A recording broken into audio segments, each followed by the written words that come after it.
Bill assented to on Wednesday, December 10th, 2025, an act for granting to His Majesty certain sums of money for the federal public administration for the fiscal year ending March 31st, 2026, Bill C-17. J'ai l'honneur d'informer la Chambre qu'une communication. I have the honor of informing the House that a communication has been received dated December 10th, 2025. Mr. Speaker, I have the honor to inform you that the Right Honourable Mary Simon, Governor General of Canada, has granted royal assent to the bill mentioned in the schedule to this letter on December 10th, 2025 at 5 p.m. Cordially, Secretary to the Governor General, Ken McKillop. And the schedule reads as follows. The bills having received royal assent on December 10th, 2025, an act granting certain sums to His Majesty for the administration of the federal government for the fiscal year ending March 31st, 2026, Bill C-17. Déclaration de député. Statements by members. The Honourable Member for Scarborough, Agincourt. Mr. Speaker, during the Advent season, the themes of hope, peace, joy, and love guide meaningful reflection and provide a unique opportunity for spiritual renewal as we await Christ's birth. Earlier this week, I had the pleasure of hosting Christmas on the Hill. Our caucus welcomed guests from across the country to celebrate the season with music, faith, food, and fellowship. I am proud that our Charter of Rights and Freedoms protects the freedom of expression and the freedom of religion. Yes. I want to wish people from my riding of Scarborough, Agincourt, and across Canada of all faiths the happiest of holidays. Happy Hanukkah, happy Kwanzaa, and the very Merry, Merry Christmas. Yeah. The Honourable Member for Bruce Grey, Owen Sound. Mr. Speaker, I want to pay tribute to the victims of a tragic vehicle accident. On November 11th, 3 high school students, Tyson Varley, Damon Davis, and Haley Keffer from John Diefenbaker Senior School in Hanover, ages 15 to 17, lost their lives in a devastating crash on the rural road between Hanover and Durham. A 4th student, Landon Price Hillier, was critically injured and airlifted to the hospital. Damon, he loved to be loud and do things his way, but under that tough exterior laid a little boy with a huge heart. Haley, she loved her dog Bella and her mismatched socks. Tyson, he was well known for his love of cars and tinkering with them. He knew well how to make and fix things. This unimaginable loss has shaken the entire community of Hanover and surrounding areas. On behalf of all the constituents of Bruce Grey Owen Sound, I send my deepest condolences to the family, friends, and communities grieving this heartbreaking loss. May Damon, Haley, and Tyson rest in peace, and may their loved ones find strength and comfort in the days ahead.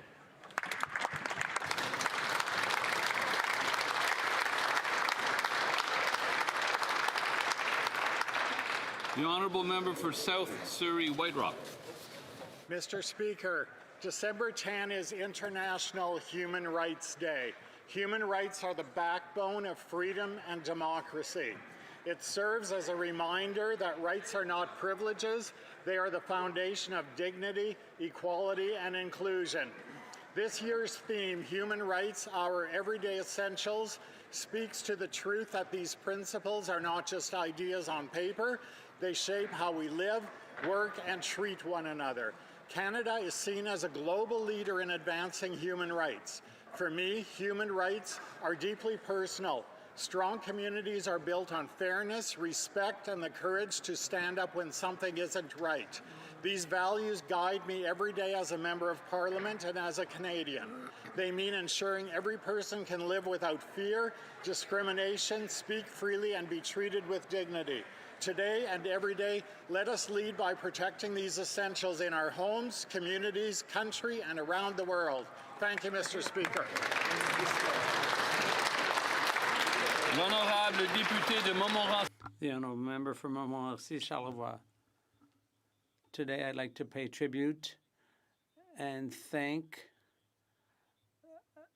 an individual who has an organization rather that has left an incredible legacy for our region by supporting people like Guy Dallaire, and you've remained a true PQer and remained a member of the PQ until age 97.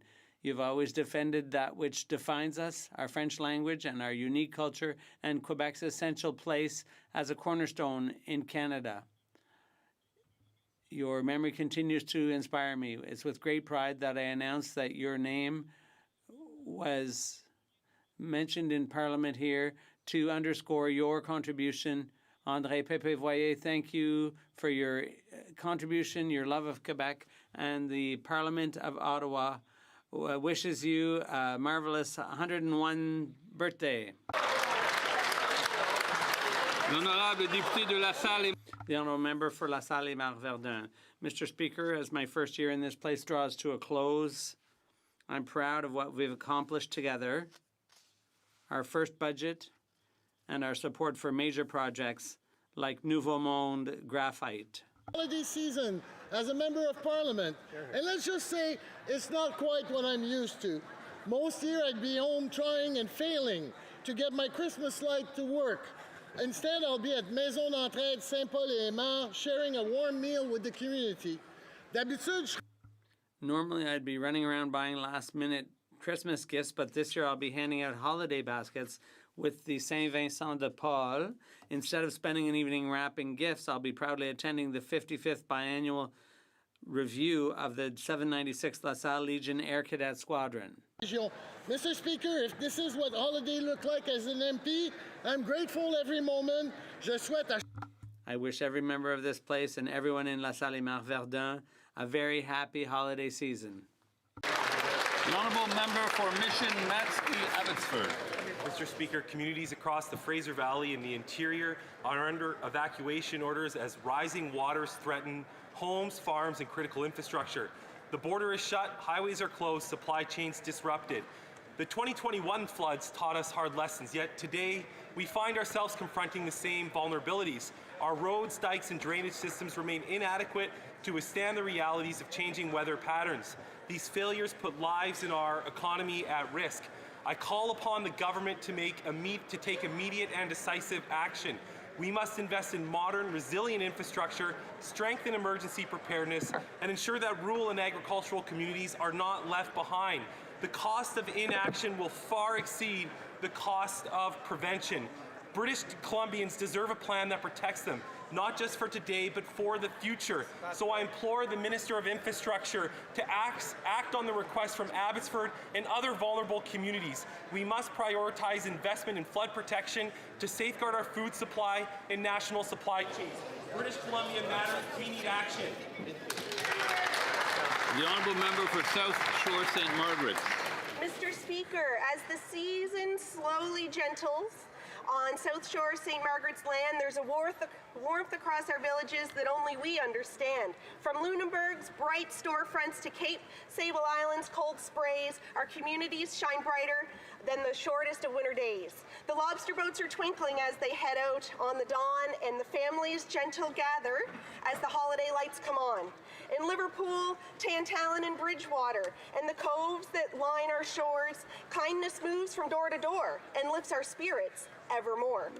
This time of year reminds us of the ties that truly bind, the neighbors who step up for us, the generous hearts we find. From volunteers to small businesses, from first responders to friends, the magic of our riding is the way that never ends. So as we look to the new year, with hope in every heart, may peace and joy find you all wherever you may start. South Shore St. Margaret's, my gratitude rings clear. Happy holidays to everyone. A bright, resilient year. The honourable member for Richmond Hill South. This Liberal Prime Minister promised Canadians a win with the President by July 21st. 5 months later, no win, no elbows, no deal. From factories to steel mills, Conservatives will always stand with the workers who feed, power, and protect this country. And today, those Canadians are paying the price. Back in May, the Prime Minister said Canadians should judge him by the price of the grocery store. Well, food bank usage doubled, grocery bills doubled, and 86% of families are cutting back on meat just to get by.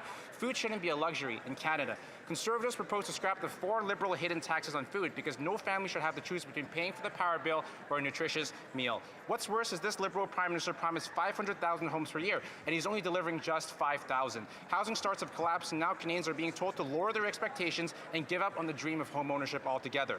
Conservatives propose to scrap the GST on all new homes under $1.3 million and get shovels in the ground now. Conservatives will bring home hope, stronger take-home pay, safer streets, secure borders, and a self-reliant Canada where, once again, our Christmas cards can say Merry Christmas and Happy New Year and actually mean it. From my family to yours, Merry Christmas and Happy New Year. The Honourable Member for Berthier-Masquinongé.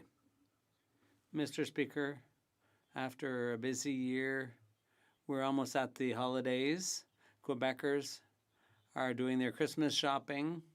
Christmas tree salespeople are offering their trees that we will put tinsel on, and children are counting their sleeps. This is not always an easy time for people, and that's why there are volunteers out there Christmas caroling and sharing food with the food banks.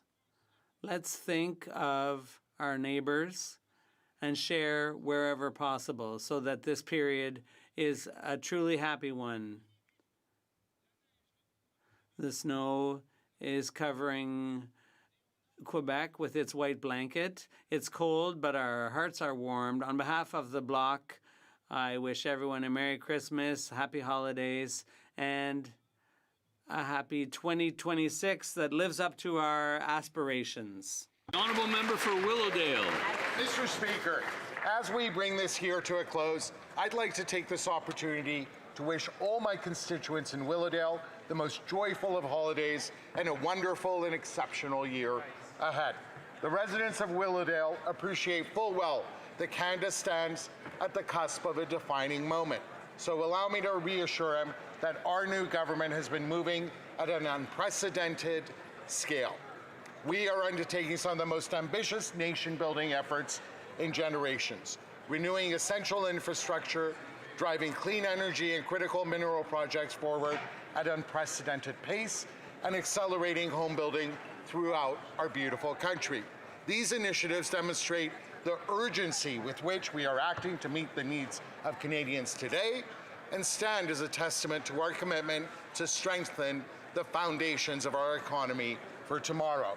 Allow me to conclude by wishing all the wonderful individuals working in Parliament, and indeed all the members of this House, the happiest of holidays. May we all return determined to build Canada strong. Thank you. The Honourable Member for Kamloops, Thompson-Nicolai. For a decade, Liberals have dismantled criminal laws, gutted jail sentences, and allowed gangs and extortionists to rule our streets. Since 2015, violent crime is up nearly 55%. Sex assaults have surged over 75%. Gun crime has skyrocketed 130%, and extortions have exploded 330%, Mr. Speaker. Conservatives have put forward many solutions, among them reverse Liberal bail and bring in jail, not bail, listing the Bishnoi gang as a terrorist entity. Take urgent action on extortion from Surrey to Brampton. Fire the embattled public safety minister whose gun buyback scheme will only punish law-abiding hunters and farmers. Use all legislative tools to ensure that child sex predators are receiving the worst punishments possible and properly punish intimate partner violence once and for all. Together, Conservatives will repeal reckless Liberal policies, put victims first, and restore safety to our streets. The Honourable Member for St. Boniface, St. Vital. Boniface St. Vital, the first Minister of Northern Affairs and the first Indigenous cabinet member from Manitoba, the Honourable Dan Vandal, is in the gallery today with his wife Brigitte. Here.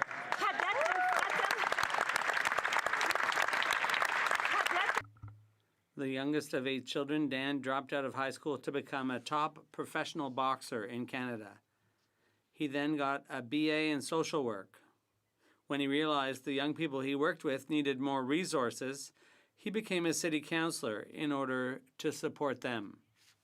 Nationally, regionally, and locally has been definitive. The Nunavut Devolution, the Port of Churchill, the Musée de Saint-Boniface. He is deservedly proud of the work the Government of Canada did to make real progress and investments in reconciliation when he was an MP and minister. To many of his former staffers, he is still the boss. To his family, he is the devoted pépère. Pour moi, To me, he's a friend. Thank you, Dan.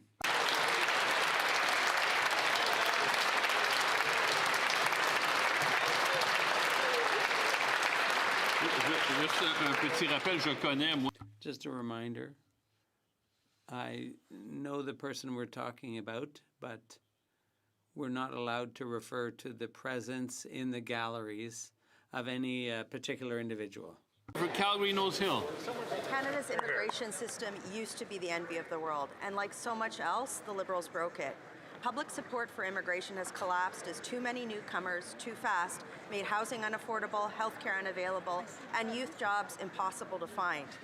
As a government in waiting, this fall, Conservatives not only opposed failed mass migration policies, but also proposed concrete solutions to fix it, like ending the wage-depressing, opportunity-stealing temporary foreign worker program, ensuring that non-citizens convicted of serious crimes like sexual assault are deported, strengthening the value of Canadian citizenship by ending one-click virtual citizenship ceremonies, placing limitations on automatic citizenship for descendants of temporary residents, and preventing illegal migrants with bogus asylum claims from accessing benefits that most Canadians can't get.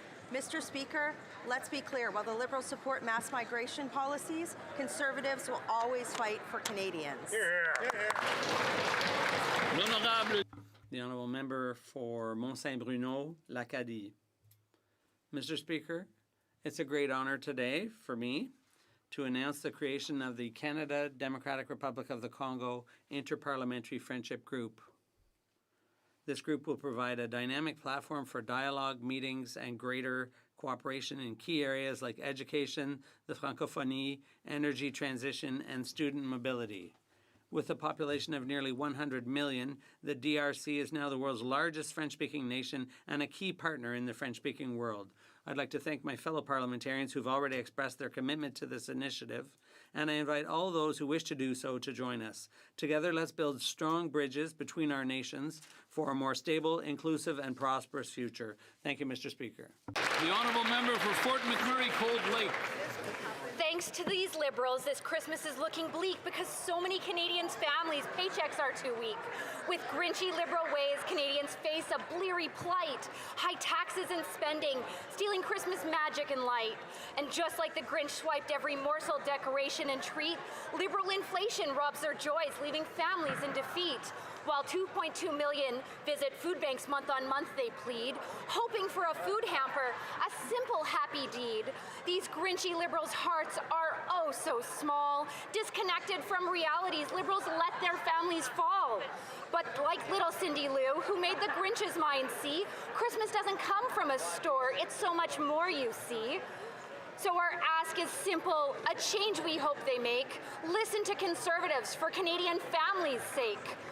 Bring back affordability, let their hearts grow in size, and bring back Christmas joy right before our very eyes. The Honourable Member for Cardigan.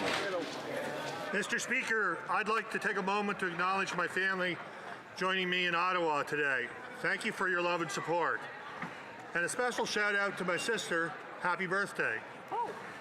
I want to extend my warmest holiday wishes to everyone across the Cardigan riding, Prince Edward Island, and indeed Canada. Especially to those volunteers and those working essential services throughout the holidays who are keeping our communities safe, healthy, and supported. And to our farmers who work every day of the year to provide homegrown, nutritious food for Canadians and the entire world. And a very special thank you to our dairy farmers who ensure Santa has fresh milk to go with the cookies. This season reminds us of the strength we find in family, the support in community, and the progress we make when we come together for Canadians. When members of this House work with that same spirit, we can build Canada strong. To all members of this House, happy holidays and joyous Noel. Oral questions. Questions orales. The Honourable Leader of the Opposition. Merry Christmas, everyone. Merry Christmas. It's the holiday season. It's a time of hope, and obviously the Conservative Party is the party of hope. And so we are sharing that hope with everyone today. But for too many people, life has become too expensive. There are single mothers and seniors who can't buy food, and the Prime Minister is threatening Canadians with a new increase in the gas tax, which will increase the cost of food. Will the Prime Minister, before Christmas, announce that he's going to cancel these hidden taxes on groceries so that Canadians can have hope to eat well? The Honourable Government House Leader. Mr. Speaker, the Conservative Party, listen, there's nobody who calls that the party of hope. But in this holiday season, I would like to wish even to the Grinchy Leader of the Opposition a very Merry Christmas, and the same to the entire Conservative caucus. I hope that they'll stop inventing, imagining taxes that don't exist, taxes that have never existed and never will exist for Canadians. We're going to offer support to all Canadians. Merry Christmas, Mr. Speaker. The Honourable Leader of the Opposition. Mr. Speaker, I had hoped that the Prime Minister was going to be here for once to defend. Even if it's Christmas, we can't allow ourselves to go against the rules. I'll have to take a question away from the Leader of the Opposition, and I'm sorry to do that, particularly at this time of the year. The Honourable Leader of the Opposition. I just was hoping that for once he would defend the cost of living, which is going up because of the taxes that they're imposing on groceries. But it's not just that. There's also crime. The Liberals are blocking their own bail law. The Conservatives have moved motions 17 times in the last 2 days to get that bail law to be able to move forward. And the Liberals have caused these problems by freeing criminals with Bill C-75 before Christmas. Will they allow us to move forward their own law to reprove the damage they've done? The Honourable Government House Leader. Mr. Speaker, just because it's the holiday season and everyone is feeling generous, well, Mr. Speaker, just because of that, you can't twist the facts. The Conservatives spent September, October, November, and December blocking the most ambitious crime-fighting agenda in the history of Canada, Mr. Speaker. And now, at the last minute, on the very last day, all of a sudden, they want to change everything, rearrange everything. We have bills for bail. We have bills to fight hate. We have bills to fight violence and extortion, Mr. Speaker. The Conservatives need to get out of the way. Opposition. Mr. Speaker, let me wish everyone a Merry Christmas, the time of hope. And of course, Conservatives are the party of hope. And we share that hope right across the House of Commons, as I do with the Prime Minister, inviting him to stand up. But unfortunately for many Canadians, it's the time of Liberal inflation. As they go down the grocery aisles, they see the costs of food rising before their eyes. As the Prime Minister increases hidden taxes on the cost of making and selling food. A 7 cents a litre gas tax he plans for the new year. Will he rise today and give Canadians some hope by announcing he's reversing that latest Liberal tax hike? The Honourable Minister of Jobs and Families. Well, Mr. Speaker, rather than focusing on imaginary taxes like the opposition, we stay focused on helping Canadian families, and it's why Canada Child Benefit checks will be delivered early this year, Mr. Speaker. Early this month so that families can have the money when they need it most as they get ready for a happy holiday and Merry Christmas, Mr. Speaker. We're focused on supporting Canadians and Canadian families, something that I would hope a party that talks about hope would want to do. Honourable Leader of the Opposition. Mr. Speaker, the member might be suggesting that her own government department is imagining things again. I'm reading right here from the Environment Department's, quote, impacts of the CFR on gasoline and diesel prices.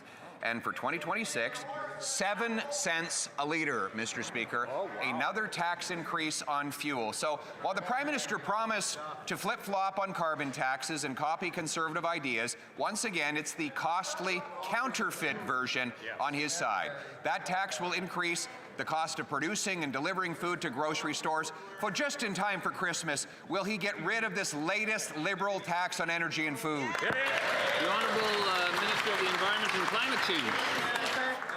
What we always seek more hope, and it will never come from the Conservatives, is actually for them to read a full report in its entirety and understand the actual implications. In fact, the fuel regulations do not have the impact as he described them, but let's go a little bit further. Let's talk about the opportunities. I'm hoping he's thinking about canola farmers too. The regulation reduces emissions, but it creates opportunities for canola farmers. They have actually specifically said it is not a tax, and once more, it spurs innovation, creates opportunities. That's what we're about. That's what hope is about. The Honourable Leader of the Opposition. Mr. Speaker, it's very telling that the Prime Minister is not prepared to stand up and defend his own tax. But just to prove that it's another counterfeit, the Liberals say that a tax on the diesel farmers use is going to help farmers, just like releasing criminals, they say, will reduce crime. Mr. Speaker, Conservatives have been fighting to end Liberal bail for a very long time. The Liberals pretended to agree with us introducing a watered-down bail bill, but now they're blocking their own bill. Conservatives have moved 17 times to push the bail bill forward, and 17 times Liberals have blocked it, not 1 second of study at their own Justice Committee. Will they get out of the way so that we can scrap Liberal bail and bring safety by Christmas? The Honourable Government House Leader. Well, Mr. Speaker, that leader lives in a bit of a parallel universe if he thinks that we are the ones in the way of the most ambitious crime-fighting agenda that has been presented to this Parliament ever. Mr. Speaker, the Conservatives are blocking progress on bail reform. They are blocking progress on immigration reform. They are blocking progress against extortion, child pornography, against all manner of crimes, Mr. Speaker. Will that leader stand up right now, turn around, tell his caucus, get out of the way of the Liberals fighting crime?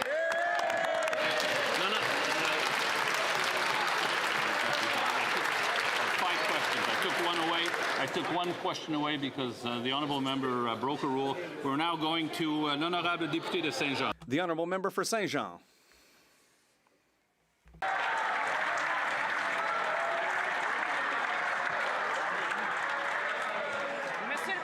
Mr. Speaker, we're not ready to start. We'll restart. It was mentioned earlier when the rule was broken. The Honourable Member for Saint-Jean. Mr. Speaker, usually at this time of year we'd take a look back over the parliamentary session, but this year there's going to be a report to shareholders, I think, because Canada clearly has become a business. With this Prime Minister, the Liberals are no longer even pretending the fight against climate change is over. The environment, to them, it's an obstacle to trade. With C5, C15 and S4, compliance with the law is over. Why? Well, it slows down business. So much for the Quebec difference. The Prime Minister launched an appeal against Bill 21 as quickly as he dropped his French classes. Did the Liberals realize that Quebecers did not vote for Canada Inc.? The Honourable Minister of the Environment and Climate Change. Mr. Speaker, Canadians voted to build a Canada that's not only strong, but also to make sure that we build it well, and that's what we're doing. We have committed to strengthen the industrial price on carbon. We have made a commitment to strengthen methane regulations. We have committed to continuing with clean electricity, particularly in Quebec, and that's going to continue.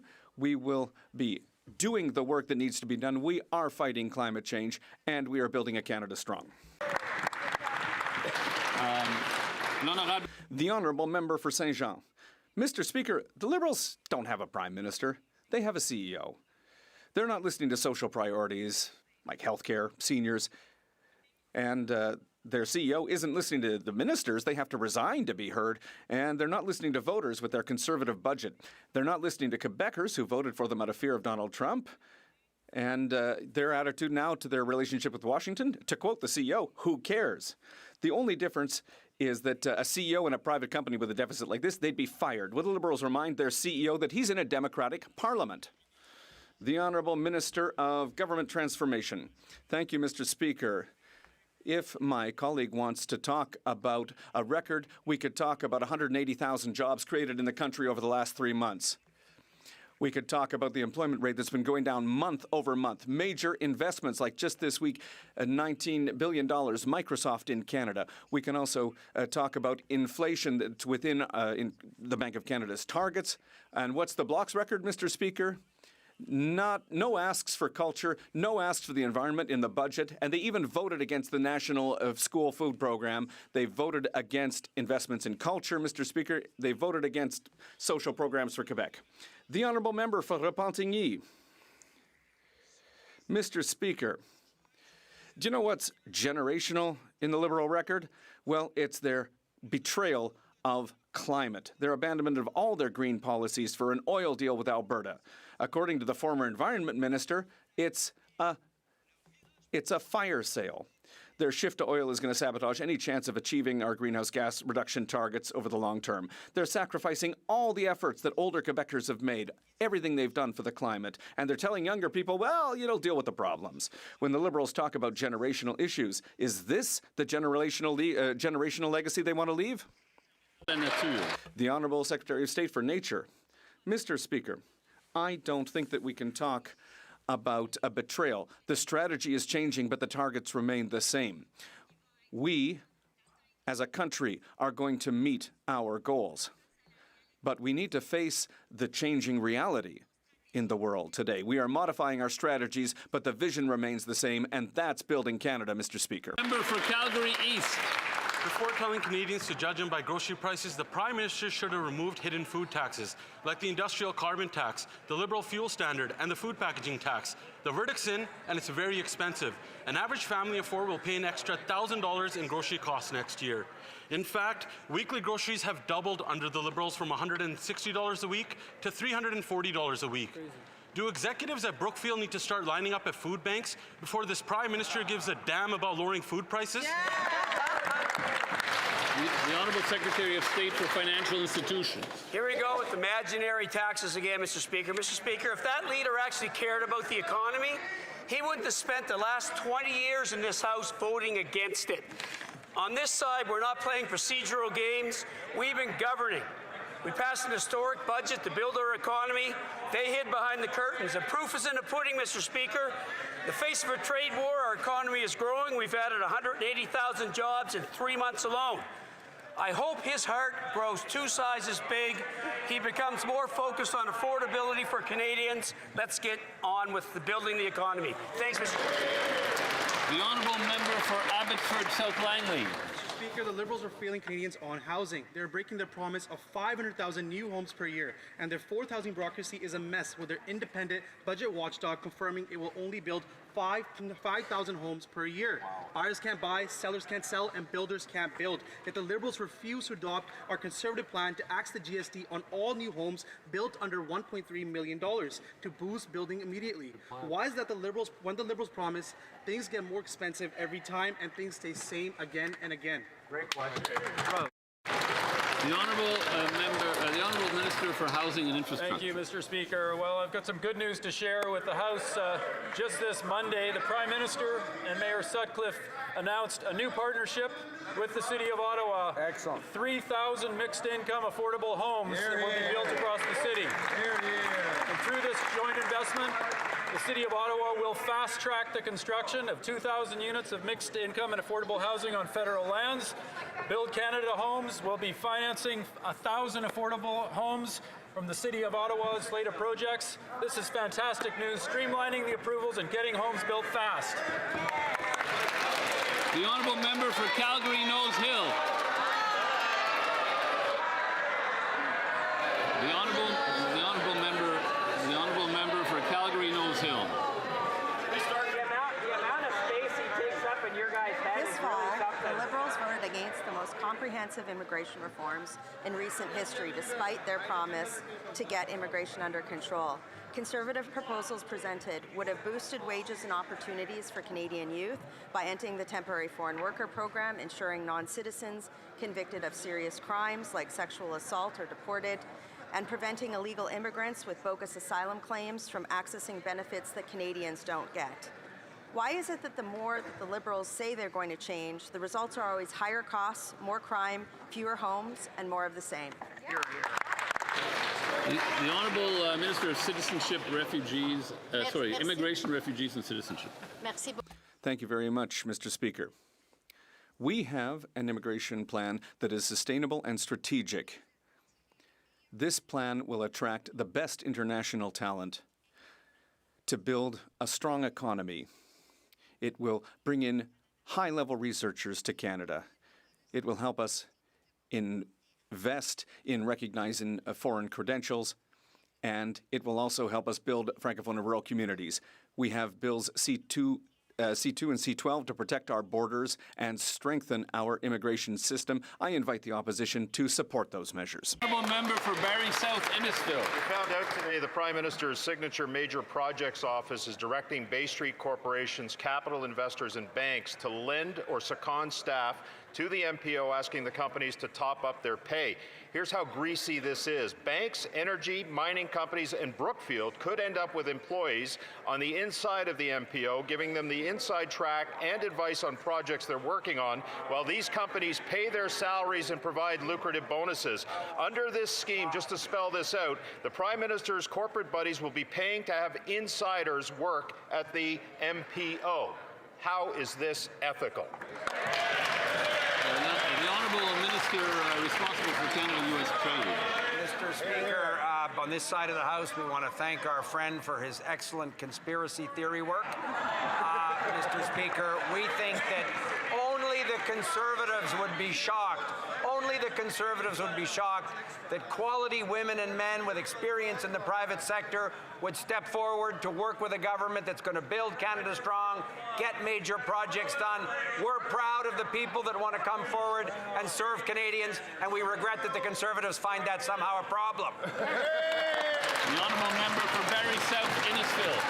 Prime Minister's Bay Street buddies that are sounding the alarm, Mr. Speaker. If you're on Bay Street and you want a mine built, no problem, because you can pay to send an employee to the Prime Minister's major projects office to help you. Want a reactor built? No problem, because you can pay to send an employee to the Prime Minister's major project office to help you.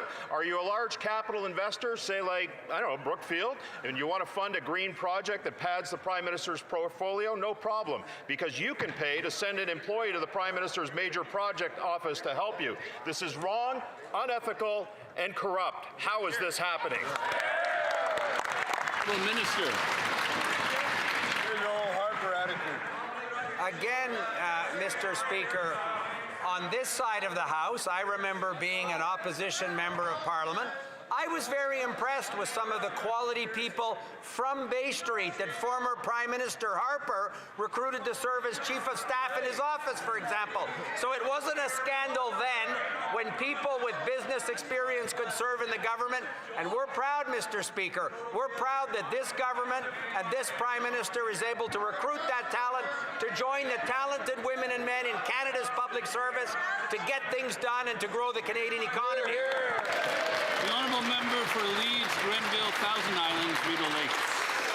While this Prime Minister and his government are looking to stack their major project office with corporate insiders and then have corporations send money to the major project office, Canadians are lined up at food banks in record numbers. Now, the firms paying those so-called top-ups to government employees are the same ones who are going to benefit from fast-track decisions made by the major project office. Why is it that the only pipeline that they're getting built is one that funnels cash from Bay Street to this Prime Minister's major project office? The Honourable Government House Leader. Mr. Speaker, several years ago, that member earned the nickname the Death Valley Well Driller. Yeah. The Death Valley Well Driller is that lonely guy out in the desert who's gone looking for water and never finds it. And here he is, once again, winding up the big pitch, and it all ends in nothing, Mr. Speaker. Of course, there are talented men and women joining with the government. We're going to help build the country. We're going to build Canada strong, notwithstanding the naysayers and the Death Valley well drillers.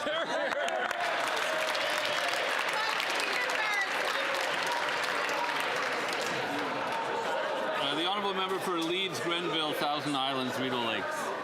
Mr. Speaker, we've seen the depths of the corruption from these Liberals, and we've seen it with these ministers, including those who sit in the front bench today, who've been found to have broken Canada's ethics laws. And this Prime Minister is the one who has the market cornered on shadow lobbying. And now it looks very much like he's inviting more of his Bay Street buddies to have the inside track and have Bay Street pay for access so that his government can fast-track their projects. Canadians are lined up at food banks, and Liberal insiders are lined up at the Prime Minister's front door. Why won't The Honourable Minister of Natural Resources. Mr. Speaker, it's easy to dream up conspiracies about everything when you've never built anything. When you've never built anything. We should be proud that good, hard-working people from the business community want to come to this government and work to build this country strong. The honourable member for Côte Nord, Kawawa-Chikamack, Nitassinan. Mr. Speaker, for Quebecers, the approach of the holiday season is a time of generosity towards those less fortunate.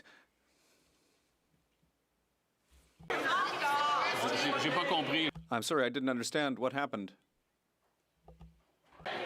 Il n'y a pas d'interprétation? There's no interpretation? No? Okay, we'll start again. The honourable member. Mr. Speaker, for Quebecers, the approach of the holiday season is a time of generosity towards those less fortunate. But for the Liberals, well, it's not so clear, because they're cutting $25 million in Quebec for help for people experiencing homelessness. Last Thursday, the minister confirmed that he's ending the Encampment and Crisis Response Program as of March 31st. How? In the middle of winter, can the government announce cuts to the fight against homelessness when the crisis has never been so serious? The Honourable Minister of Health. Thank you, Mr. Speaker.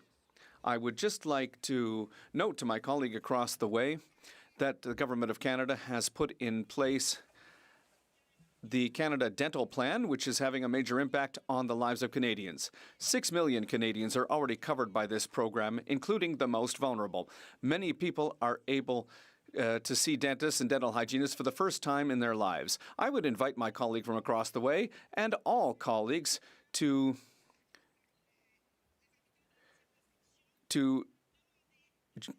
ask all members of their ridings to sign up for the dental plan. The honourable member for Shefford. Well, I think she got the wrong answer there, Mr. Speaker. $25 million a year is nothing compared to an $80 billion deficit. It makes no sense to cut funding for the fight against homelessness. This is tens of thousands of dollars less for each one of our community organizations at a time when they know that the crisis is affecting more and more vulnerable people. This includes women who now represent about 30% of people living in homelessness. That's double the numbers that we've seen in the past. Frankly, is this really the time to cut funding to Quebec and to our organizations? The Honourable Minister of Government Transformation. Thank you very much, Mr. Speaker. I'd like to thank my colleague. This is an important question. Homelessness in the country and in Quebec is particularly concerning. That's why we have a homelessness strategy. It's been in place for a few years with major investments. I would ask my colleague to look at the budget for 2025, which she voted against. There's $1.1 billion for transitionary housing for people living in situations of homelessness, and to also help prevent people fall into homelessness. I would invite her to review her position on budget 2025 and support us in our efforts to fight homelessness. The Honourable Member for Charlebourg-Saint-Charles. Mr. Speaker, here in this House, all members have to follow the values and ethics codes for members of Parliament. And in the Conflict of Interest Act, it says that it is prohibited for a public office holder to personally solicit funds if doing so places them in a conflict of interest.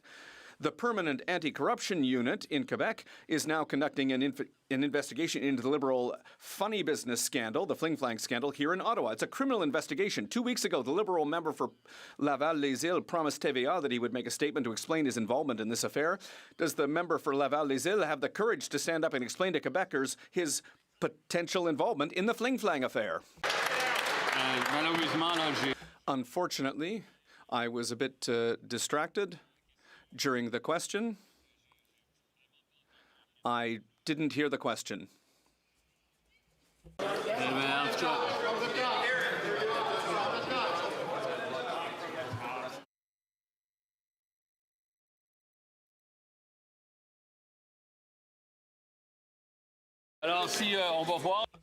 We'll see. I will listen again to the question this time.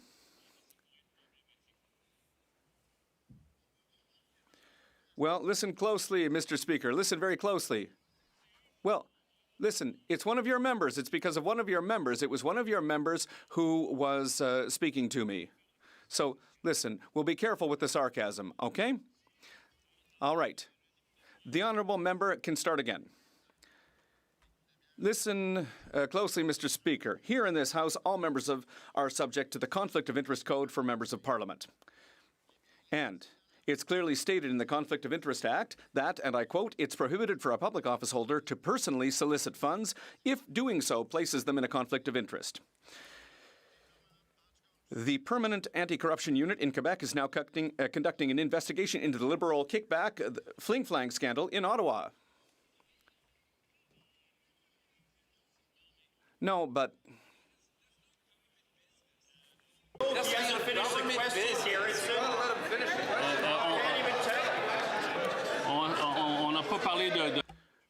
We haven't spoken about a member of the government, a member of cabinet. It doesn't appear to me to be relevant to the administration of the federal government, but I will let the government choose to respond if it wishes. The next question, the honourable member for Charlebourg, Haute-Saint-Charles. Well, right now, the Permanent Anti-Corruption Unit is studying the Liberal Fling Flang scandal in Ottawa.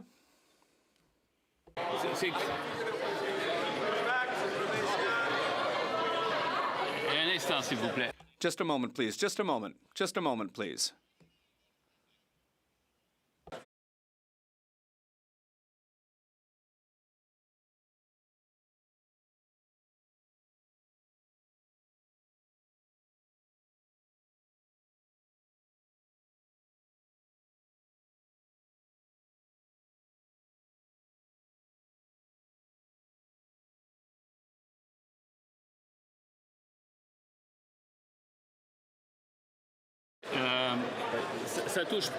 So this question doesn't affect the administration of the federal government. I'm not aware of what UPAC would be investigating in this case. If it's the same, it seems like it's the same question as the previous question. Mr. Speaker, I'll ask another question, Mr. Speaker, because the media is talking about this everywhere. The member for Laval-les-Îles said to TVA that he would explain his involvement in this scandal, which is currently being studied by UPAC. But my question, Mr. Speaker, now is on the Prime Minister's decision to choose Mike Wiseman to become the next ambassador for Canada to the United States, knowing very well that Mike Wiseman has already said that he was the creator of the Century Initiative, which wants to see 100 million people in Canada in 2100. And he said that he didn't care what Quebec had to say about it. And Mr. Wiseman is against supply management. Can the Prime Minister change his mind and not appoint Mark Wiseman as ambassador? The Honourable Minister for Canada-US Relations. Mr. Speaker, for the fourth time, our colleague is lucky. His question was in order this time, yet he has a some challenges with the facts. He's talking about people who are not in the government, public policy that is not government policy. He knows very well that our government supports supply management. Under no circumstances will we negotiate supply management with the Americans. So despite what he's trying to do, we understand that the facts are still a bit loose here. Honorable député de Bellechasse-les-Échemins-Lévis. The Honourable Member for Bellechasse-les-Échemins-Lévis. Thank you, Mr. Speaker. Food banks are overflowing, but the Prime Minister seems to be living in another universe. While Canadians are struggling to put food on the table, this Liberal Prime Minister spent $736,000 taxpayer dollars on a private jet, Mr. Speaker, even though a perfectly good government plane was available for a third of the price. 86% of Canadians have to go without meat because they can no longer afford to buy it. When will he stop making us pay for his whims while the world goes hungry? The Honourable Minister. Thank you, Mr. Speaker. Those who live in another universe are Conservative MPs, like my colleague who voted against measures that help her constituents, like the dental plan for 20,000 people. There's also the childcare benefit that reduced poverty in young people by 38%. I would like her to come to my riding so we can talk about the positive impact these policies have had on Quebecers, and she's constantly voted against. The Honourable Member for Bellechasse-les-Échemins-Lévis. Well, I will speak to him about the consequences of his policies. A 75-year-old senior in my riding spends more than half of her income on rent and medicine. Recently, this person found themselves in front of a grocery shelf thinking, I can't afford this, and she had to leave in tears. She said to a food bank, I'm ashamed, I've worked all my life and I never thought I'd have to ask for food assistance. That is the reality on the ground, Mr. Speaker. That's the reality of their policy. The Honourable Minister. Thank you very much, Mr. Speaker. Votes speak louder than what she has to say, because she voted against an increase of the guaranteed income supplement that helps the most vulnerable seniors. She voted against the childcare benefit, against the dental care plan, against a tax break for a tax reduction for 22 million Canadians. She voted against affordable housing. I'm sorry, Mr. Speaker, but in the next year, they should perhaps check themselves and see how they can help Canadians and Quebecers. Thank you, Mr. Speaker. For Winnipeg West. Mr. Speaker, the Early Learning Child Care Program is already providing families across Canada with thousands of dollars of savings each year. In my own province of Manitoba, the program saves families an average of $2,800 a year. Last month, the Minister of Jobs and Families announced an extension of child care agreements with Saskatchewan and Ontario, ensuring that families in those two provinces continue to have access to this incredible program. Could the Minister please update us on the status of the early learning and child care in Alberta? The Honourable Minister of Jobs and Families. Well, good news, Mr. Speaker, and just in time for Christmas, tomorrow we'll be signing the extension of the early learning and childcare agreement with Alberta. And now all provinces and territories have agreed to continue this important program. That means in Alberta, childcare costs have been reduced to $15 per day, and it saves families on average $7,600 per year, Mr. Speaker. So that's money that families have to put on mortgages, to buy groceries, to save for their children's education, or even pay for hockey. Merry Christmas, Alberta. The Honourable Member for Brantford, Brant South, Six Nations. Mr. Speaker, Conservatives have asked the Liberals 17 times at the Justice Committee to start working on the bail bill. We moved 17 motions to get to bail, and 17 times the Liberals blocked it. They voted against our Jail Not Bail Act, they voted against our three strikes motion, and now they're blocking their own bill. At what point will this government stop voting against every single measure to finally scrap Liberal bail? Good question. Honourable Minister of Justice. Mr. Speaker, I'd remind the honourable member that what he calls Liberal bail is supported by the Canadian Police Association, the Ontario Police Association, the police chief in my community, and the police chief in his community. In fact, When his police chief showed up at committee, he urged all members, including the Conservative Party, to actually accelerate the process.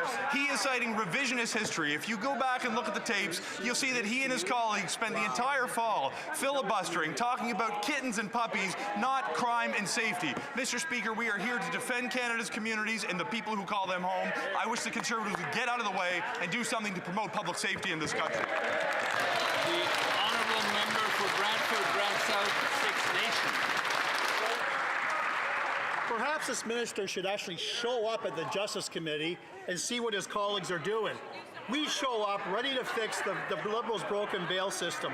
But after more than 17 attempts to prioritize C-14, the answer from the Liberals is always no. It is clear this government is unwilling to take even modest steps towards keeping Canadians safe. And still today, they continue to block tougher bail measures at every turn. When will they stop obstructing so we can finally scrap Liberal bail once and for all, Mr. Speaker? The Honourable Minister of Justice. Mr. Speaker, after several months of obstruction and delay getting in the way of measures to improve public safety, my honourable colleague has finally realized that people are seeing that it is he and his colleagues who have been delaying and denying justice from advancing in this country. Right now we have an opportunity not just to move forward on bail and sentencing reform, but he's actively delaying legislation that is meant to help communities who are seeing their synagogues defaced, who are seeing their mosques attacked, who are seeing communities face harassment and assault in our grocery stores and on our university campuses. We can combat hate and reform the bail system at the same time. I wish he, for once, would cooperate. The honourable member for Elgin, St. Thomas, London South. Speaker, it's difficult day in, day out and see the Liberals claim to have the solutions for the problems they've created. For the last 48 hours, Liberals have rejected 17 attempts by Conservative members to advance critical bail reforms because they won't get off their desire to attack the religious freedoms of Canadians. Canadians want real reforms to bail, not Liberal obstruction. When will the Liberals get serious about real crime instead of thought crime? Hear, hear. The Honourable Minister of Justice. Secretary of State for Combating Crime. Mr. Speaker, the member from Elgin St. Thomas, London South, has been the main culprit that's been filibustering all the crime bills in the Justice Committee this season, Mr. Speaker. He's been talking about cats and dogs when hate crimes have gone up over 70% in this country. And the reason we brought this bill was to help protect those worshippers, Mr. Speaker. We're doing everything on this side of the House to protect Canadians, to protect public safety, and they've been opposing, they've been stalling, they've been blocking it, Mr. Speaker. Elgin, St. Thomas, London South. I will not allow the Secretary of State to point fingers when the very communities she's claiming to be speaking for have been the ones to cry. You're not going to allow it?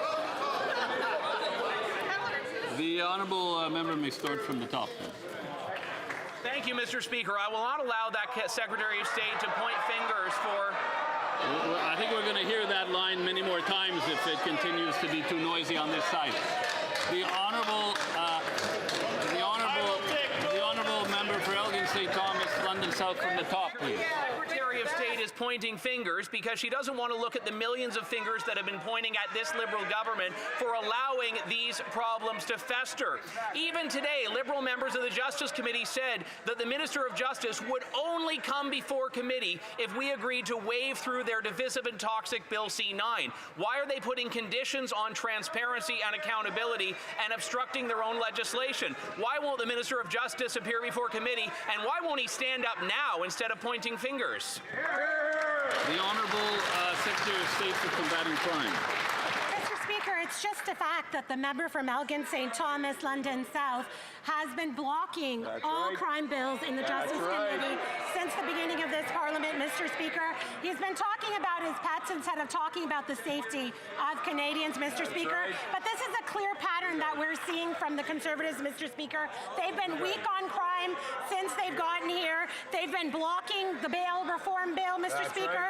They've been blocking protections for peaceful worshippers, and they won't allow the police the powers they need to stop extortionists and pedophiles, Mr. Speaker. The honourable member for Oxford. Liberals, food prices have doubled and Canadians are struggling to get by. There are now 2.2 million food bank visits in a single month, with 1 in 10 of those users being seniors. Paul, a 70-year-old from Woodstock, was forced out of retirement and is now working night shifts to stock the shelves just so he could survive, Mr. Speaker. The seniors that helped build this country are now the ones that are struggling to afford to live in it. So will the Liberals finally stop driving costs up so our seniors could afford to eat and retire with dignity? Yeah! The Honourable Secretary of State for Sport. Thanks, Mr. Speaker. Mr. Speaker, remember when the Grinch tried to steal Christmas? He drove all the way up to the top of Mount Crumpet because he had everything that he needed and he was going to throw the gifts that the Who's deserved because he thought they didn't deserve to have nice things. It's kind of like the leader of the Conservative Party, Mr. Speaker. For 25 years, he's had dental care because he's had a job here in the House of Commons. So he votes against dental care for 9 million Canadians. He's got secure housing. He lives comfortably at Stornoway in government-owned housing, so he votes against affordable housing for millions and millions of Canadians. My Christmas wish is that the leader of the Conservative Party comes back in January with a heart that's grown 3 sizes and tries to help a Canadian for once in his 21-year career. The honourable member for Oxford. I once promised that hard work meant a great life, but with these Liberals, that promise is gone. Ryan, a single father from Thamesford, worked extremely hard, but is struggling to put food on the tables. He's struggling to put gas in his car, and he's struggling to keep his house warm for Christmas. And just like millions of other Canadians, he is now relying on a food bank to feed his families. With grocery prices going up $1,000, will the Liberals finally stop their reckless inflationary spending, scrap their hidden food taxes, so our citizens like Ryan can afford to eat once again? Parliamentary Secretary to the Minister of Finance.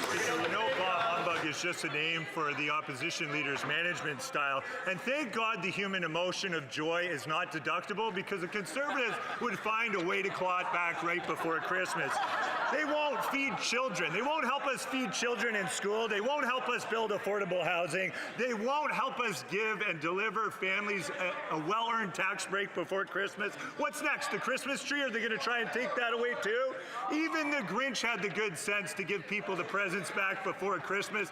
When will this Conservative Party stand up and actually support Canadians? They said they were Canada first. Why do they put them last every chance they get? The honourable member for Long Range Malcolm.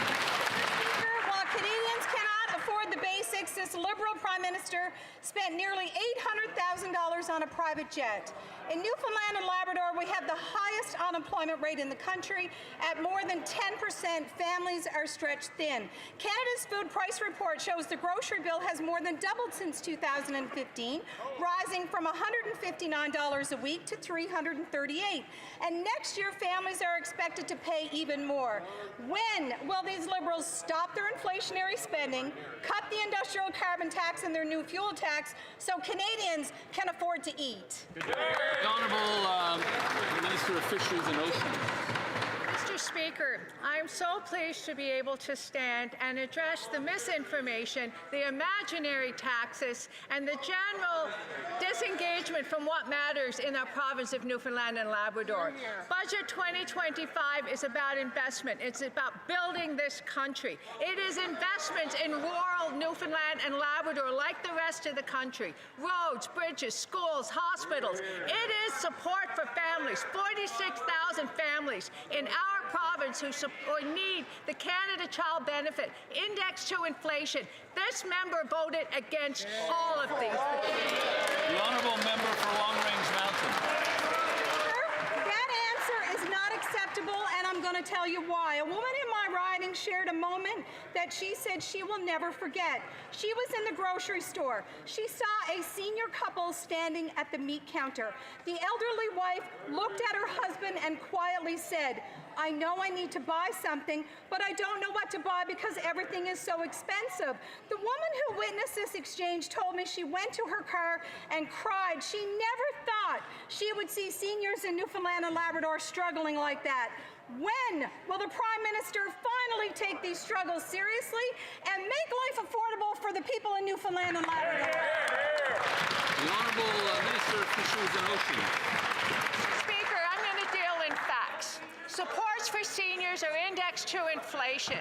How Housing supports help seniors find affordable places to live. That's right. Supports for families and communities in Newfoundland and Labrador. School food program, which another member from Newfoundland and Labrador called garbage, feeds children. $800 a year for a family of two in savings. On and on I can go, and on and on and on. The Conservative members vote against everything that supports families and seniors. The honourable member for Souris Mountain. Mr. Speaker, across Saskatchewan, families are being crushed by soaring grocery prices. I recently spoke with a family farm, people who feed this country and the world. Yet after paying their bills, they now rely on a local food bank to get by. This should never happen in a country like Canada.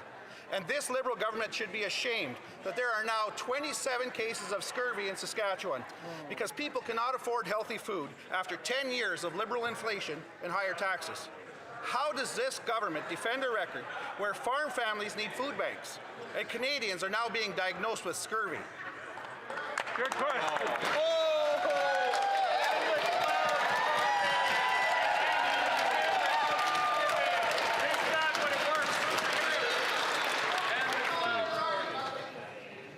Okay, let's see if we can listen to the entire answer without making any noise. The Honourable Secretary of State for Rural Development.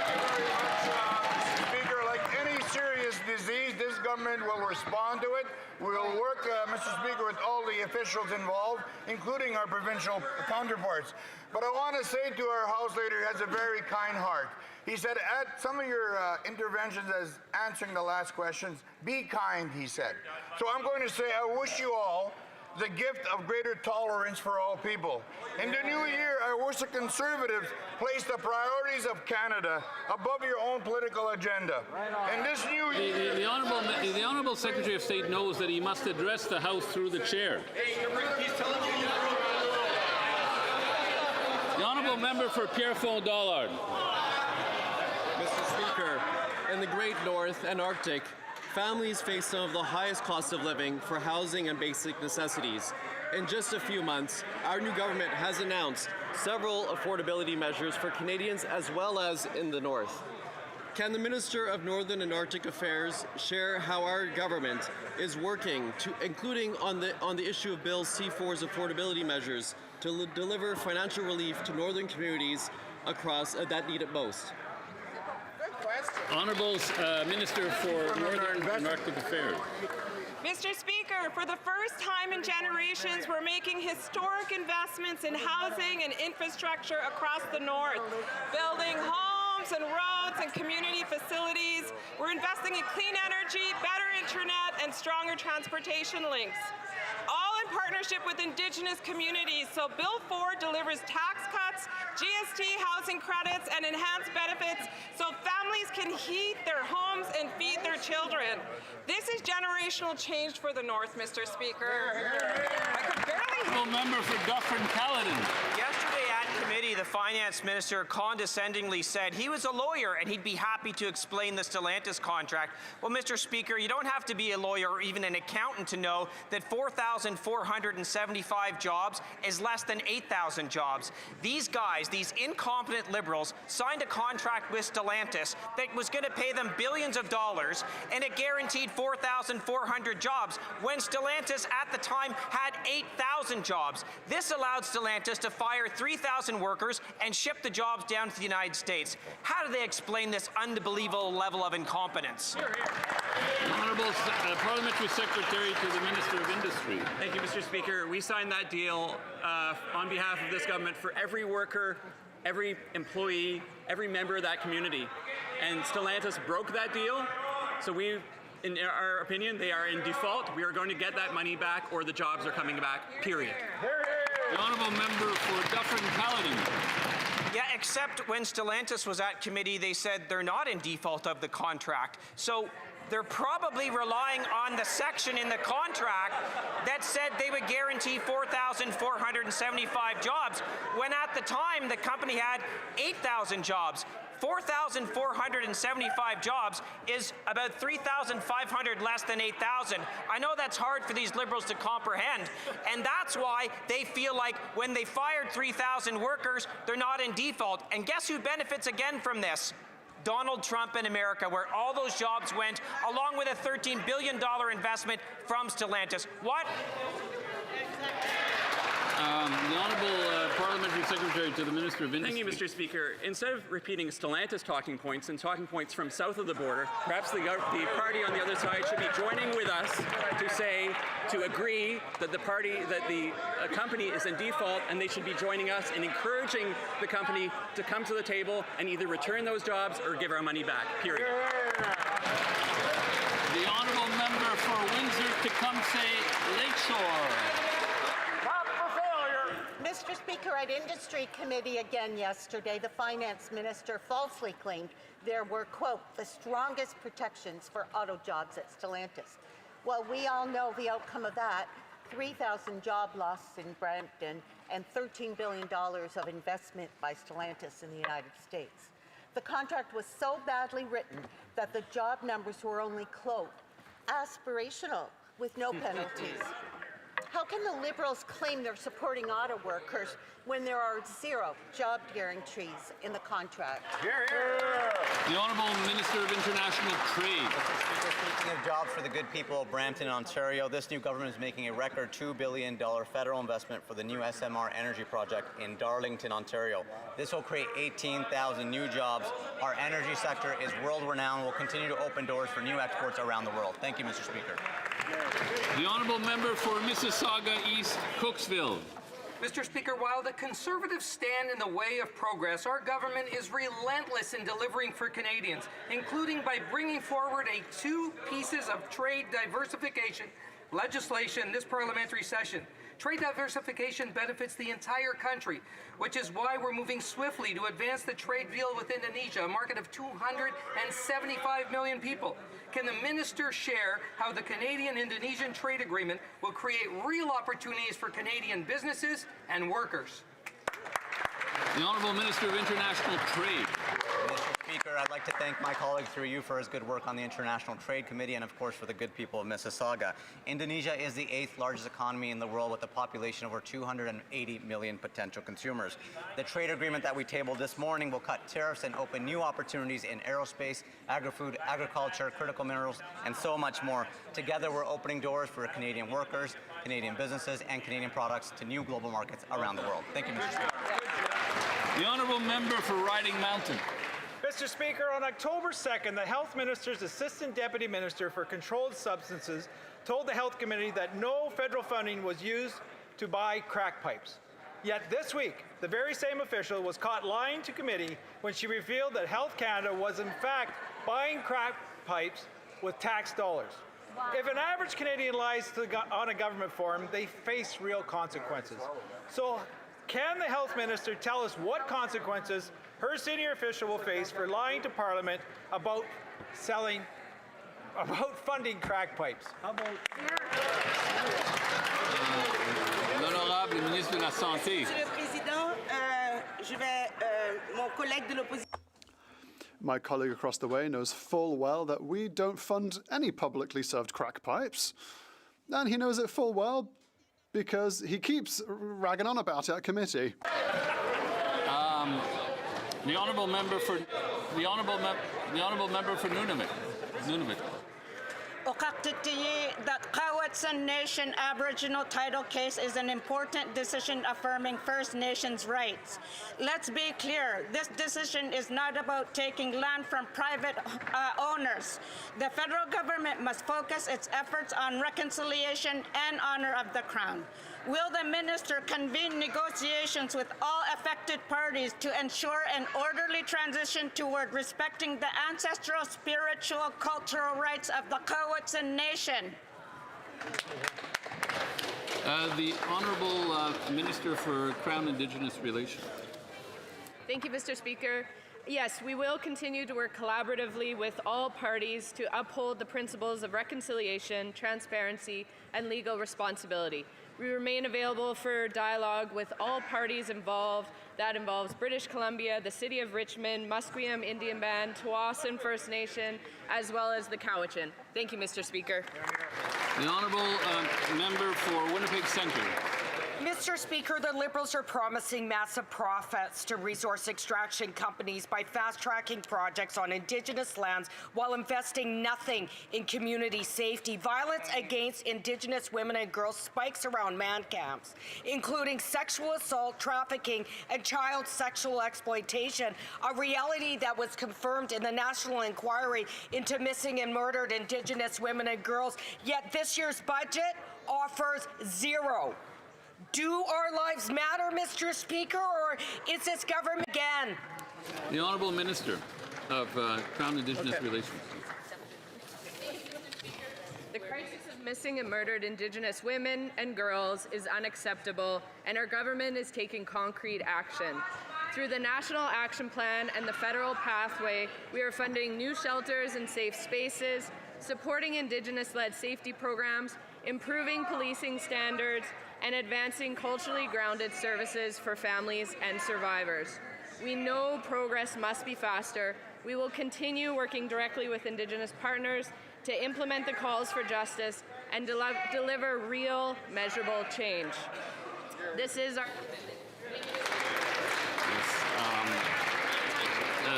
The point of order, the honourable member for Leeds, Grenville, Thousand Islands, Rideau Lakes. Speaker, while Standing Order 18 is of interest in respect to the government House Leader calling me the Death Valley well digger, what I would say through the Speaker is that I'll stop digging if they stop burying stuff.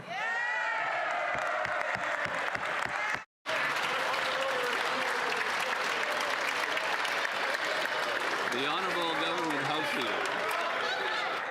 Mr. Speaker, for the record, it is Death Valley well driller. I think this is debate. L'honorable député de Berthier-Masquinongé. The Honourable Member for Berthier-Masquinongé. Thank you. I have a point of order, Mr. Speaker. With all due respect, regarding the Conservative Party questions that were refused earlier. First of all, Mr. Speaker, again, with all due respect, I believe that questions can be legitimate if they are raising concerns about people that have previously been members in this House. May I speak? May I? Yes, we have to listen to what the member says. We have to listen to the reasoning behind the point of order. The Honourable Member for Berthier-Masquinongé. Thank you. Let me start again, Mr. Speaker. If we raise questions about people who have been previous members here or federal employees, so without accusing anyone, we believe that it is fully legitimate for members of the Bloc Québécois to raise these questions here in this House, especially because the UPAC is currently carrying out an inquiry. And if that inquiry were to lead to the conclusion that federal members were involved, I think that could be relevant, the results of the anti-corruption unit's investigation in Quebec. That's the first thing. Now, the next thing, if I can get the attention of the House, please. The Honourable Member for Berthier-Masquinongé. Yes, I would like the member to continue so I can follow his logic. I will now move on to my second point. Members of the Bloc Québécois tried in good faith to clarify that point. And we had questions about this, and we wanted to know whether relevant answers could be provided. Well, on the second point, I have already made a ruling on that. I did that earlier this week. The questions need to be in order, but I don't have any control on the answers provided. That is according to the practices of this House. Yes, again, with all due respect, I think we should reconsider that, because in the standing orders, it is stated that answers must be related to the question. But that's not always the case, and that doesn't make sense to me. in my opinion, if limits are being placed on this side, they should be placed on the other side as well. Or we allow these relevant questions to be asked. Well, I already ruled on the second aspect, and on the first aspect, well, in my personal opinion, and I will reflect on this issue, but the member's interpretation of this matter is so broad that almost anything could be included in this category of being relevant to the federal administration. So I don't know if I agree with that interpretation, but I will think about it. The Honourable Minister of Government Transformation. Thank you, Mr. Speaker. With regard to the first point, I would like to make a modest suggestion. There will be provincial elections in 2026. If the member wishes to run... No, that is not a point of order.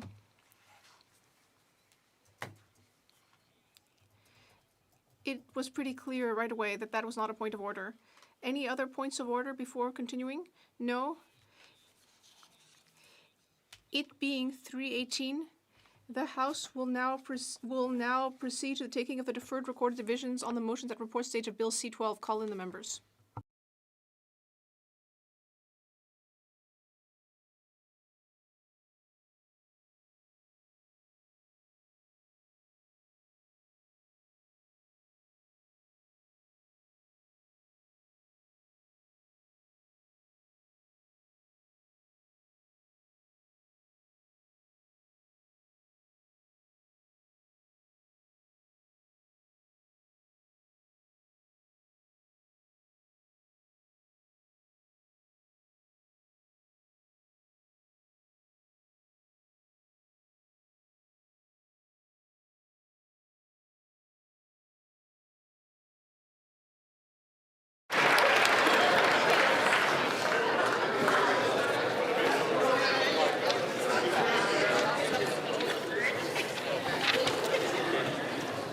The question is on motion number 1. Mr. Caputo, seconded by Mr. Arnold, moved that Bill C-12 be amended by deleting the short title. That's it. There's nothing. The 10-minute period for voting electronically has started, and the House will now proceed to the vote for members participating in person. All those in favor of the motion will please rise. There's nothing. Mr. Scheer. Mr. Scheer.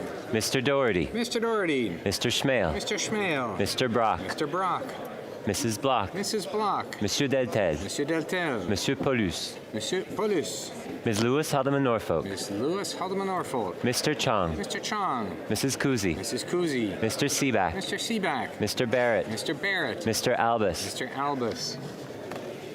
Mr. Lake. Mr. Lake. Mr. Aitchison. Mr. Aitchison. Mr. Major. Mr. Major. Mr. Jennis. Mr. Jennis. Monsieur Brassard. Monsieur Brassard. Mr. Moore. Mr. Moore. Mr. Workington. Mr. Workington. Mrs. Cramp-Nyman. Mrs. Cramp-Nyman. Mrs. Roberts. Mrs. Roberts. Mr. Morin. Mr. Morin.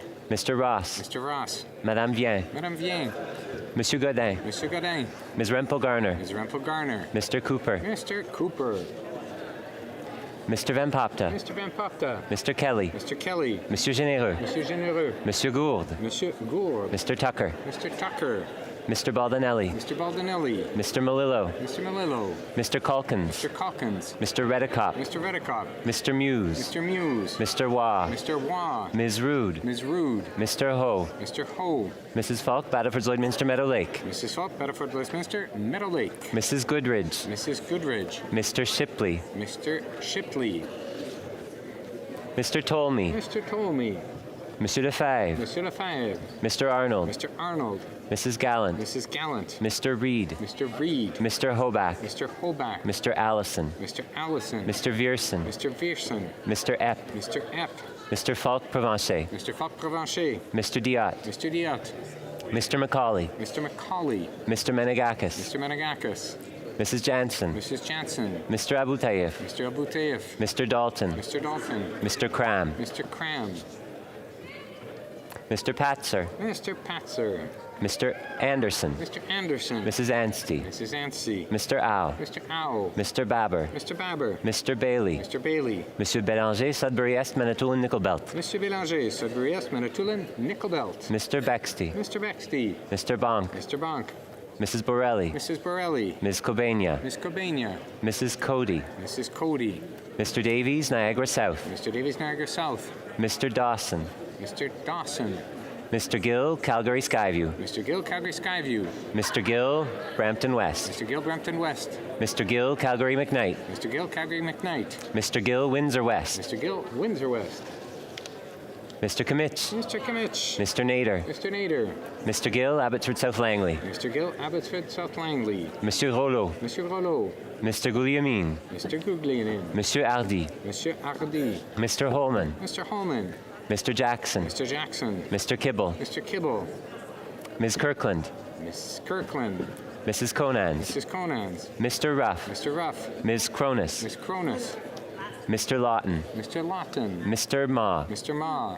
Mr. Mantle. Mr. Mantle. Mr. Mackenzie. Mr. Mackenzie. Mr. Reynolds. Mr. Reynolds. Mr. Rowe. Mr. Rowe. Mr. Stevenson. Mr. Stevenson. All those opposed to the motion will please rise. Monsieur McKinnon-Gatineau. Monsieur McKinnon-Gatineau. Mr. Ali. Mr. Ali. Madame Diab. Madame Diab. Mr. McDonald-Malpeck. Mr. McDonald-Malpeck. Mr. McGinty. Mr. McGinty. Monsieur Lightbound. Mr. Lightbound. Mr. Robertson. Mr. Robertson. Ms. Thompson. Ms. Thompson. Mr. Ananda Sangari. Mr. Ananda Sangari. Madame Michel. Madame Michel. Mr. Fraser. Mr. Fraser. Mr. Sidhu Brampton East. Mr. Cedar Brampton East. Ms. Olszewski. Ms. Olszewski. Mr. Solomon. Mr. Solomon. Mrs. Valdez. Mrs. Valdez. Mr. Blair. Mr. Blair. Mr. Wilkinson. Mr. Wilkinson. Mr. Osborne. Mr. Osborne. Mr. Fragiscatos. Mr. Fragiscatos. Mr. Fuhr. Mr. Fuhr. Mr. Vancouverden. Mr. Vancouverden. Madame Provost. Madame Provost. Ms. Sahoda. Ms. Sahoda. Mr. Bellinger, Desnathay, Missinipi, Churchill River. Mr. Belanger, Desnathay, Missinipi, Churchill River. Ms. McKnight. Ms. McKnight. Ms. Chartrand. Ms. Chartrand. Mr. Gerritsen. Mr. Gerritsen. Ms. Anand. Ms. Anand. Ms. Alti. Ms. Alti. Mrs. Galmasti. Mrs. Galmasti. Mr. Sarai. Mr. Sarai. Ms. McLean, Esquimalt Saanich Suk. Ms. McLean, Esquimalt Saanich Suk. Mr. Zaricelli. Mr. Zaricelli. Madame Chanette. Madame Chanette. Ms. Latanzio. Ms. Latanzio. Mr. Nakvi. Mr. Nakvi. Mr. Housefather. Mr. Housefather. Mr. Nur Mohammed. Mr. Nur Mohammed. Madame Menard. Madame Menard. Ms. Jazik. Ms. Jazik. Ms. Scrow. Ms. Scrow. Mr. Dogood. Mr. Dogood. Mr. Fisher. Mr. Fisher. Madame Chatel. Madame Chatel. Mrs. Romanado. Mrs. Romanado. Mr. Lewis Kitchener-Conestoga. Mr. Lewis Kitchener-Conestoga. Mr. Assassi. Mr. Assassi. Mr. Grant. Mr. Grant. Mr. Bardisi. Mr. Bardisi. Madame Kayabaga. Madame Kayabaga. Mr. Lamoureux. Mr. Lamoureux. Madame Briard. Madame Brière. Mr. Turnbull. Mr. Turnbull. Mr. Kellaway. Mr. Kellaway. Monsieur Gay. Mr. Gay. Mr. Hogan. Mr. Hogan. Madame Koutrakis. Madame Koutrakis. Ms. Chi. Ms. Chi. Mr. Miles. Mr. Miles. Mr. Biddle. Mr. Biddle. Ms. Dillon. Ms. Dillon. Ms. Zarevitz. Ms. Zarowitz. Monsieur El Khoury. Monsieur El Khoury. Monsieur Fergus. Mr. Fergus. Mr. Fonseca. Mr. Fonseca. Monsieur Lauzon. Mr. Lauzon. Mr. Maloney. Mr. Maloney. Ms. Suds. Ms. Suds. Madame Desrochers. Madame Desrochers. Mrs. McKelvey. Mrs. McKelvey. Mr. Gasparo. Mr. Gasparo. Mr. Hanley. Mr. Hanley. Madame Rochefort. Madame Rochefort. Mr. Casey. Mr. Casey. Mr. Blois. Mr. Blois. Madame Fortier. Madame Fortier. Mr. Oliphant. Mr. Oliphant. Mr. Baptiste. Mr. Baptiste. Mr. Clausen. Mr. Clausen. Madame Lavac. Madame Lavac. Monsieur Ramsey. Monsieur Ramsey. Ms. Church. Ms. Church. Mr. McKinnon, Coquitlam, Port Coquitlam. Mr. McKinnon, Coquitlam, Port Coquitlam. Mr. Morrissey. Mr. Morrissey. Monsieur Shifke. Mr. Shifke. Mr. Sheehan. Mr. Sheehan. Ms. Cedar Brampton South. Ms. Cedar Brampton South. Mrs. Vandenbeld. Mrs. Vandenbelt. Mrs. Zaid. Mrs. Zaid. Ms. Yip. Ms. Yip. Mr. Baker. Mr. Baker. Monsieur d'Entremont. Monsieur d'Entremont. Madame Lalonde. Madame Lalonde. Mr. Pulowski. Mr. Pulowski. Mr. Ailson. Mr. Ailson. Madame Lapointe, Rivière-des-Mille-Îles. Madame Lapointe, Rivière-des-Mille-Îles. Mr. Baines. Mr. Baines. Mr. Coteau. Mr. Coteau. Mr. Gahir. Mr. Gahir. Ms. Hefner. Ms. Hefner. Madame Lapointe, Sudbury. Madame Lapointe, Sudbury. Mr. Sousa. Mr. Sousa. Ms. Akan. Ms. Akan. Mr. Al Saoud. Mr. Al Saoud. Madame Auguste. Madame Auguste. Mr. Chang. Mr. Chang. Mr. Clark. Mr. Clark. Mr. Connors. Mr. Connors. Madame Dandurand. Madame Dandurand. Mr. Danko. Mr. Danko. Monsieur Deschênes-Thériault. Monsieur Deschênes-Thériault. Mr. Earl. Mr. Earl. Madame Mendez. Madame Mendez. Ms. Fancy. Miss Fancy. Mr. Fanjoy. Mr. Fanjoy. Ms. Harrison. Miss Harrison. Ms. Hurdle. Miss Hurdle. Monsieur Joseph. Monsieur Joseph. Mr. McDonald Cardigan. Mr. McDonald Cardigan. Mr. Mallet Bay of Quinty. Mr. Mallet Bay of Quinty. Ms. Miedema. Miss Miedema. Madame Mingarelli. Madame Mingarelli. Ms. Navin. Miss Navin. Ms. Wien. Miss Wien. Monsieur Joseph. Correction, Monsieur Toumba. Monsieur Toumba. Ms. O'Rourke. Ms. O'Rourke. Mr. Rana. Mr. Rana. Ms. Royer. Miss Royer. Mr. Saini. Mr. Saini. Monsieur Sari. Monsieur Sari. Mr. Sawatsky. Mr. Sawatsky. Ms. Sodi. Miss Sodi. Mr. St. Pierre. Mr. St. Pierre. Ms. Tesser Dirksen. Miss Tessa Dirksen. Monsieur Villeneuve. Monsieur Villeneuve. Monsieur Watchhorn. Monsieur Watchhorn. Monsieur Fortin. Monsieur Fortin. Monsieur Perron. Monsieur Perron. Monsieur Deschênes. Monsieur Deschênes. Monsieur Bonin. Monsieur Bonin. Madame Larouche. Madame Larouche. Madame de Bellefeuille. Madame de Bellefeuille. Monsieur Barcelou-Duval. Monsieur Barcelou-Duval. Monsieur Lemire. Monsieur Lemire.